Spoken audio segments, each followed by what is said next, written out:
13h22, um dado interessante aqui do Sebrae, hein? Sebrae Nacional nos traz a seguinte informação: cerca de 27% das empresas brasileiras são obrigadas a fechar as portas nos 2 primeiros anos de atividade, sendo que aproximadamente 95% dos casos acontecem devido à má administração. Por isso a gente está recebendo aqui o administrador de empresas, o Juliano Barbato Wolff, que é diretor-presidente da ADM SA. Juliano, por que as empresas quebram? Boa tarde. Boa tarde, Renato. Tudo bem? Tudo certo. Geralmente por má gestão, né? Falta de planejamento, má gestão, mas há uma série de causas e consideramos que empreender no Brasil não é fácil, né? A carga tributária é muito pesada, a burocracia, e as empresas novas que abrem, elas infelizmente abrem com muita fragilidade. O risco é alto, elas já nascem com uma perspectiva de risco, de mortalidade muito elevada. Então, isso é um dado preocupante e nós, como uma empresa de gestão, uma empresa de serviços de administração e sistemas de administração, temos várias ponderações sobre isso. A primeira delas é que as empresas deveriam começar com muito planejamento, ou seja, montando um plano de negócios o mais consistente possível, baseado em pesquisa de mercado, pesquisas qualitativas, pesquisas quantitativas, e pudessem, a partir desse plano de negócio, com a projeção de 5 a 10 anos, os primeiros 5 anos pelo menos bem detalhados, ela pudesse ter uma visão, um horizonte de como é que os negócios vão se comportar daí para frente. Mas, ô Juliano, deixa eu entender o seguinte, agora tu imagina aquele cara que pegou o PDI, o PDV da Celesc e tal, e agora quer empreender o próprio negócio. Ou cidadão comum também, que tem uma grana extra e tal, vou empreender. Um negócio menor, um negócio de menor porte, ele não tem dinheiro para fazer pesquisa de mercado, pesquisa qualitativa e quantitativa. A pequena empresa tem dinheiro para fazer isso?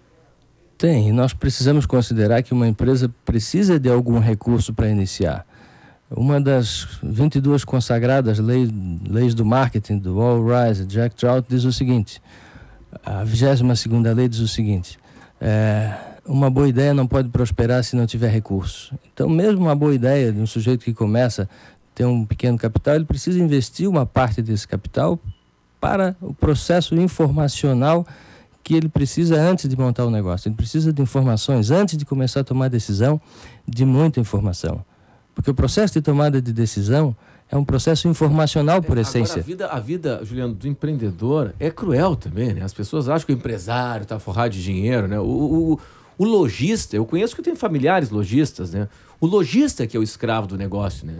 O lojista sai de casa às 8 da manhã, 7h30, 8 da manhã e volta às 8, 9 horas da noite para casa. Eu conheço vários casos assim, né? O sacrifício é muito grande. Outro, né? O sacrifício é muito grande. A minha família também teve comércio durante muitos anos em Florianópolis, quase 60 anos no comércio de tecidos, e também teve que fechar as portas em função da concorrência do produto chinês, além dessa dedicação muito intensiva, muito forte que é exigida do lojista. Aí você tem a burocracia, você tem que lidar com o empregado, que muitas vezes não quer nada com nada.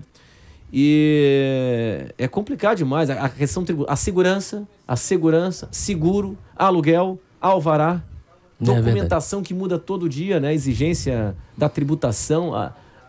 Tem uma estatística que mostra que a cada 2 dias tem uma nova legislação tributária, alguma coisa assim, né?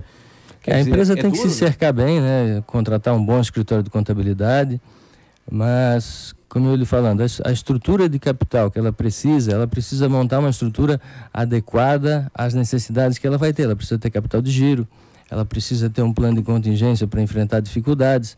Essa pesquisa de mercado, Renato, não é tão cara quanto a gente imagina. Não é caro? Não. Ela pode ter, talvez você trabalhar com uma margem de segurança menor, e uma pesquisa talvez mais em conta. Então você consegue para o seu... por exemplo, eu quero fazer uma loja pequena, uma lojinha alugada e tal, de produtos naturais. Qual é o capital que eu preciso, médio, para iniciar um negócio desse? Bom, eu não conheço os estoques, né, desse tipo de negócio, ou seja, a gente teria que estimar um estoque mínimo para começar, um valor mínimo para capital de giro, despesas pré-operacionais para você montar, digamos, sei lá, 100 mil reais para você dar um start num negócio desse. Uma ideia de um pequeno negócio, né? mas aí você teria que ter marketing, você teria que ter toda a infraestrutura, a montagem, sistemas, você tem que ter controles, você tem que investir em sistemas de controle e coisas que possam lhe ajudar a diminuir o risco do seu negócio. Florianópolis é uma cidade difícil para o comércio de rua, né? Porque comércio de rua tem que ter gente passando a pé, gente caminhando bastante. A gente vê isso em grandes cidades, né? Muita gente a pé passando na calçada e tal. Isso dá vida para o comércio de rua. E nós temos isso aqui no centro da cidade só, né? Pega aí em outras regiões, o comércio de rua, tu não vê gente passando, vê carro passando, não gente passando. Por isso é que eu lhe ressalto a importância da pesquisa de mercado, para você saber se tem demanda. Porque às vezes você vê uma rua com muito fluxo, mas não é o fluxo na velocidade adequada para o seu negócio. Claro. Eu tenho um amigo que abriu um negócio lá no Rio Tavares. Aí ele me disse assim, não, mas aqui passam 30 mil veículos por dia. Mas os caras passam de carro, mas não param. Mas não param. A pé não passa ninguém. É uma curva rápida, é um lugar perigoso, nem param então nem perto. É complicado, né? É muito complicado, né? O custo do aluguel também é muito pesado, né? O custo da locação em Florianópolis é bastante alto. É um dos mais altos que nós temos conhecimento no país, é bastante alto mesmo. Agora, qual é a sua dica, por exemplo, o seguinte, eu não sou formado em administração de empresa, está pensando agora o nosso ouvinte que quer abrir o próprio negócio. O que ele deve fazer? Procura um curso do Sebrae para se qualificar? O que você recomenda? O Sebrae ajuda bastante nesses casos, especialmente para as pequenas empresas, e seria uma grande dica para você começar, né? Contrate um administrador, às vezes, se não tem nenhum pouco recurso, contrate uma empresa júnior que tem nas faculdades de administração. Enfim, tem muitos recursos hoje para você se assessorar de forma bastante em conta para montar um negócio. Como administrador de empresas, eu quero mudar o nosso assunto aqui, mas pela experiência profissional do senhor, tá? O governo federal está anunciando uma redução no orçamento de 11 a 13 bilhões de reais em custeio. Depois dessa onda toda das manifestações, né, enxugar a máquina pública para bancar os investimentos sociais, tarifa e tal, né, que o governo está implementando. Onde é que vai sair? Passagem aérea, diária, material de escritório e consumo. Por que não fizeram isso antes, hein? 13 bilhões de reais serão reduzidos em custeio, sem tirar aqui o investimento social. Quer dizer, tinha gordura para queimar aqui, né? A gente tem que imaginar que tem muita gordura no setor público. Muita mesmo. Basta comparar os salários da iniciativa privada com os salários do setor público, para você ter uma ideia de quanta gordura tem para a gente queimar na área pública. Porque não é possível que o sujeito que tem a estabilidade no emprego ainda tenha os salários mais altos.